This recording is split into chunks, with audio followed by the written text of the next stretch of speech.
오늘 본문은 주님의 탄생에 관한 이야기입니다. 당시에 이 로마 황제 가이사 아구스도가 천하에 호정령을 내렸습니다. 호정령을 내리는 목적은 인구조사를 정확하게 하려는 것이죠. 인구조사를 한 다음에는 세금을 그대로 징수하고자 하는 것일 거고, 또 군사력을 확보하기 위한 목적도 있었을 것입니다. 그야말로 황제로서는 그가 행할 수 있는 통치 행위 중에서 가장 근본적인 출발점이 되는 큰 통치 행위였을 것으로 생각됩니다. 한편 이 로마 황제 가이사 아구스도는 로마의 초대 황제입니다. 왜냐하면 그 전에는 말하자면 공화정이라고 하는 정치제도였지만은 이제는 황제가 모든 권력을 손에 쥐고 재정으로 이끌어가는 황제의 통치, 재정 통치를 시작하는 초대 황제였습니다. 그래서 이 그의 시대로부터 약 200년 동안 앞으로 팍스 로마나라고 하는 로마 제국의 절정기를 이루게 됩니다. 팍스 로마나는 라틴어로 로마의 평화라는 뜻입니다. 로마의 평화. 평화라는 말만큼 좋은 말이 어디 있습니까? 많은 그 내용을 생각해 보면은 팍스 로마나는 전 세계를 통일해서 로마 제국의 평화 속에 지금 이끌고 간다는 의미이겠습니다만은 그것을 위해서 군사력으로 즉 무력으로 당시에 이 전 세계를 통일했었던 것입니다. 그러므로 이 평화는 참된 의미에서 평화가 아니라 무력에 의해서 짓밟아서 얻은 그런 평화라는 것입니다. 진정한 평화가 아닙니다. 위조된 평화라고, 억지로 만든 평화라고 할 수가 있습니다. 이 로마의 재정을 이루면서 로마의 원로원이라는 제도가 있지 않습니까? 황제에게 아구스도라는, 즉 아우구스투스라는 칭호를 내렸는데요. 그 뜻을 찾아보게 되면은 보통 뜻이 아닌 것을 알게 됩니다. 존엄한 자라는 의미인데요. 그냥 뭐 이렇게 높여 부르는 말 정도가 아니라 이 말은 그에게 신적 위상을 부여하는 그런 칭호였습니다. 우리가 알기 쉽게 생각한다면은 일제 강점기 때 이 일본 천황이 신의 위상을 가지고 있지 않았습니까? 그래서 일본 천황에게 절하지 않는 것에 대해서 대단히 엄중한 벌을 일제가 내리지 않았습니까? 그와 마찬가지입니다. 아구스도라는 칭호, 우리가 예수님을 예수 그리스도라고 해서 그리스도가 칭호 아닙니까? 메시아 구원자, 구세주라는 칭호입니다. 인류를 구원하시는 분이라는 그 의미가 그리스도에게 들어있는데요. 아구스도도 그와 비슷한 유형의 칭호였던 것입니다. 인간에게 이러한 칭호를 부여할 수 있다는 것, 참으로 놀라운 일입니다. 인간의 범위를 넘어서는 그러한 칭호입니다. 그래서 이런 신적 위상을 가지는 이런 인간의 제한을 넘어서는 인간에게 부여할 수 없는 그런 칭호를 가진 로마 황제 아구스도의 호정령이 지금 내려졌습니다. 자, 그런데 여기서 참 흥미로운 것이 하나 있습니다. 인류 역사상 아마 가장 강력한 군주 중에 하나의 통치 행위로서의 호정령이 지금 내려지게 됨으로써 예수님은 베들레헴으로 가서 태어나시게 되는 이러한 역사가 연결되고 있는데요. 이것은 미가서 5장 2절쯤에 베들레헴에서 이제 태어날 것이라는 이 예언이 비로소 이 호정령으로서 성취되는 겁니다. 그래서 이것을 비교해 보면 가장 강력한 군주의 통치 행위 또한 역사의 주인이신 하나님의 이끌리시는 이 경륜 속에 들어있다는 것을 여기서 분명히 우리가 확인하게 된다고 생각합니다. 주님께서는 저 베들레헴의 마구간에 태어나셨습니다.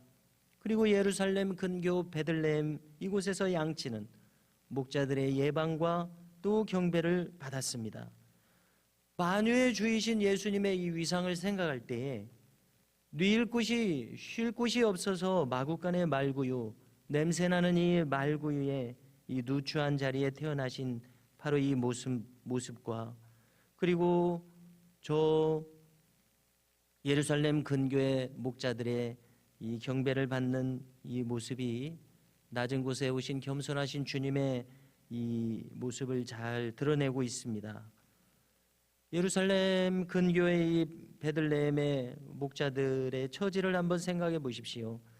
그들은 언제나 이 필요가 있는 예루살렘 성전에 제물로서 드려지는 양떼를 조달하기 위해서 이 목자로서 양떼를 치는 그러한 사람들인 것을 우리가 그 배경을 알 수가 있는데요. 이것은 예수님의 정체성에 부합하는 사람들인 것을 알 수 있습니다. 예수님의 정체성은 영원한 희생 제물로서 드려지시기 위해서 오시는 것 아닙니까? 그런데 이 목자들은 바로 그 예수님을 예표하는 이 번제물들, 희생 제물들을 길러내는 그러한 사람들이었던 것을 우리가 연결할 수 있는데요. 이 사람들이 이제 예수님을 방문합니다. 아기 예수님께 경배합니다. 자신들이 일평생의 목자로서 양떼를 쳐서 예루살렘 성전에 이것을 드리게 되는 이 일을 평생 업으로 하는 이 사람들 말입니다. 자, 이 사람들이 자신들이 평생 업으로 하는 것에 원래 목적이신 희생제물로 십자가에 드려지시는 이 예수님을 만난다고 하는 것은 참으로 상징적인 놀라운 의미가 아닐 수 없다고 생각합니다. 그리고 이 목자들은 사회적 신분으로는 높은 신분이 아닌 것을 우리가 생각해 봅니다. 이들은 어쩌면 사회에서 소외된 자들로서 살아가는 이들이었습니다. 이들에게 지금 천사가 나타나서 진정한 그리스도의 평화를 전하면서 하나님의 구원의 이 역사를 전하는 놀라운 장면을 우리가 오늘 본문을 통해서 지금 대하게 됩니다.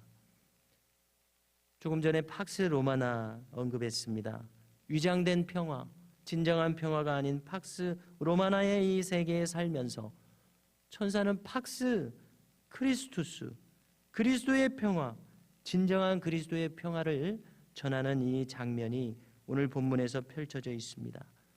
그리스도의 평화를 가장 먼저 전해 듣고 그것을 주님을 아기 예수님을 뵈므로써 그것을 가장 처음 맛보는 사람들이 바로 이 목동들인 것을 볼 때에 참 이것이 의미심장한 것을 알 수 있습니다. 그들 앞에서 천군 천사들의 찬양이 울려 퍼졌습니다.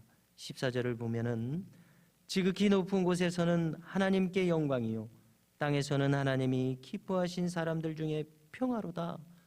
호련히 천군 천사들이 나타나서 장엄하게 이 찬양을 외치는 모습을 한번 상상해 보십시오. 얼마나 놀라운 일입니까?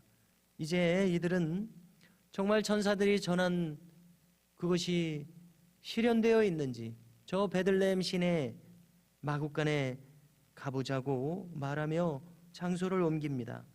마구간에 머물던 쥐에 붙인 요셉과 마리아에게 이 목자들이 방문합니다. 정말로 천사가 말한 대로 강보에 쌓여 구유에 누인 아기 예수께서 그곳에 계셨습니다. 천사는 말하기를 이것이 바로 아기 예수로 아기로 오신 그리스도의 예표라는 그 표적이라는 말씀 그대로 그들은 그리스도의 탄생을 확인할 수가 있었습니다. 천사의 말을 전합니다. 뭐라고 말했었습니까? 무서워하지 말라. 내가 온 백성에게 미칠 큰 기쁨의 좋은 소식을 전하노라. 오늘 다윗의 동네에 너희를 위하여 구주가 나셨으니 곧 그리스도 주시니라. 이 말을 그대로 지금 전한 것 아닙니까? 구주가 나셨으니 곧 그리스도 주시니라. 얼마나 놀라운 소식입니까? 왜냐하면 지난 구약의 역사 동안 면면이 가리켜온 예언이 바로 이 그리스도께서 오신다는 예언 아닙니까? 수도 없이 예고되었던 이 구약 역사 전체가 가리키는 이 예언이 오늘 자기들의 눈앞에서 지금 천사로부터 전해 듣고 성취되는 이 모습, 이것을 전하는 놀라운 장면을 우리가 오늘 대하고 있습니다. 주의 부모에게 이것을 전하는 순간 주의 부모들도 얼마나 놀랐겠습니까?